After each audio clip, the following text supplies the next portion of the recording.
नमस्कार। स्वागत है आपका राजनीति के इस अखाड़े में। मैं हूं अजय सेतिया। मित्रों, रामनवमी की शोभा यात्राओं पर जो देश भर में हमले हुए उसकी जांच एनआईए करेगी। एनआईए को जांच सौंपने की तैयारी हो रही है। एनआईए यह जांच करेगी कि क्या रामनवमी और उससे पहले हनुमान जयंती की शोभा यात्राओं पर देश भर में हुए हमले सुनियोजित षड्यंत्र था, और अगर यह सुनियोजित षड्यंत्र था तो इसकी साजिश किस स्तर पर रची गई थी जो एक साथ कई जगहों पर हमले हुए। वैसे तो एनआईए से जांच का आदेश कलकत्ता हाईकोर्ट से आ जाएगा। भारतीय जनता पार्टी के नेता शुभेंदु अधिकारी ने इस संबंध में एक याचिका कलकत्ता हाईकोर्ट में दाखिल की थी, जिस पर सुनवाई हो चुकी है। 18 अप्रैल को फैसला आ रहा है। सुनवाई के दौरान ही हाईकोर्ट ने संकेत दे दिया है कि बंगाल सरकार और वहां की पुलिस खुद दंगाइयों के साथ मिली हुई थी, इसलिए एनआईए से जांच करवाना जरूरी है। स्थानीय पुलिस से जांच करवाने का कोई मतलब ही नहीं है। फिर भी अगर कलकत्ता हाईकोर्ट से आदेश नहीं आया तो गृह मंत्रालय से एनआईए से जांच करवाने का आदेश आ जाएगा, क्योंकि कलकत्ता हाईकोर्ट की टिप्पणियां और पटना हाईकोर्ट के पूर्व चीफ जस्टिस नरसिम्हा रेड्डी की अध्यक्षता में बंगाल का दौरा करके लौटी मानवाधिकार आयोग की फैक्ट फाइंडिंग टीम की रिपोर्ट ही जांच करवाने के लिए पर्याप्त है। और इस टीम की रिपोर्ट में कहा गया है कि शोभा यात्राओं पर हमलों के लिए ममता सरकार जिम्मेदार है। कलकत्ता हाईकोर्ट अगर पश्चिम बंगाल की हिंसा का मामला एनआईए को सौंपती है तो एनआईए इसका दायरा बढ़ाकर पूरा देश करेगी, क्योंकि सिर्फ पश्चिम बंगाल में नहीं, पश्चिम बंगाल में हिंसा ज्यादा हुई है, लेकिन बिहार, झारखंड, महाराष्ट्र और गुजरात में भी रामनवमी की शोभा यात्राओं पर हमले हुए थे।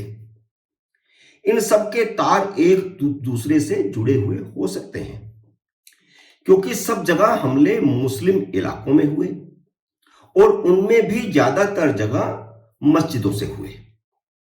तो हो सकता है कि इन सब हमलों के पीछे प्रतिबंधित पीएफआई का हाथ हो। कलकत्ता हाईकोर्ट में ममता सरकार ने दलील दी थी कि शोभा यात्राओं पर हमले अचानक 10-15 मिनट में हो गए थे। हाईकोर्ट ने इस दलील को खारिज कर दिया है, इस तर्क को खारिज कर दिया है। एक्टिंग चीफ जस्टिस टीएस शिवगन और जस्टिस भट्टाचार्य ने कहा कि अगर छतों से पत्थर फेंके गए जैसे कि सबूत हैं, तो जाहिर है कि पत्थरों को 10-15 मिनट में तो छतों पर नहीं ले जाया जा सकता। हिंसा में तलवारें, बोतलें, टूटे हुए शीशे और यहां तक कि तेजाब का भी इस्तेमाल किया गया था। तो क्या यह सब कुछ 10-15 मिनट में आ गया? इसका मतलब साफ है कि हिंसा पूर्व नियोजित थी, पहले से उसकी तैयारी की गई थी। जज की एक और टिप्पणी है, मैं आपको अभी बताता हूं। इस टिप्पणी से ममता सरकार के हिंदू विरोधी साजिश में शामिल होने का संकेत मिलता है।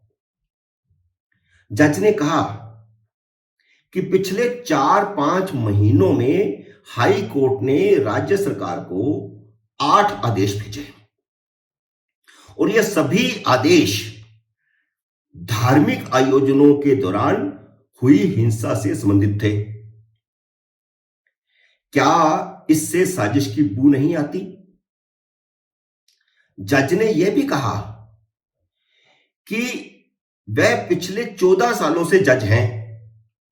उन्होंने अपने पूरे कैरियर में ऐसा कभी नहीं देखा जैसा अब देख रहे हैं।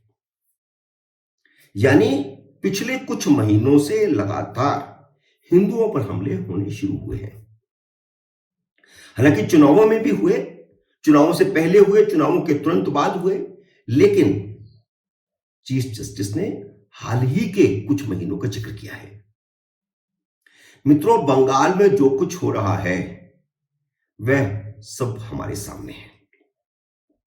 जज ने जो कहा कि अब जो कुछ हो रहा है ऐसा उन्होंने अपने 14 साल के कैरियर में कभी नहीं देखा, तो उनके कहने का मतलब यह था कि जिस तरह हिंदुओं की शोभा यात्राओं पर हमले हो रहे हैं ऐसा उन्होंने पहले कभी नहीं देखा था।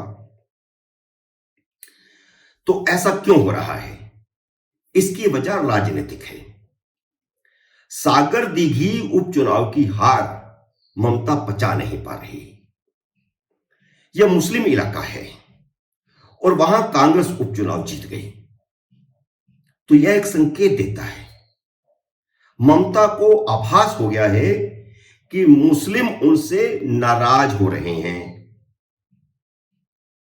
इसलिए वह लगातार हिंदुओं के खिलाफ बोल रही हैं और उन्हें हिंदुओं के खिलाफ हिंसा की खुली छूट और संरक्षण दे रही है ताकि मुसलमानों को अपने साथ जोड़ा रखा जा सके।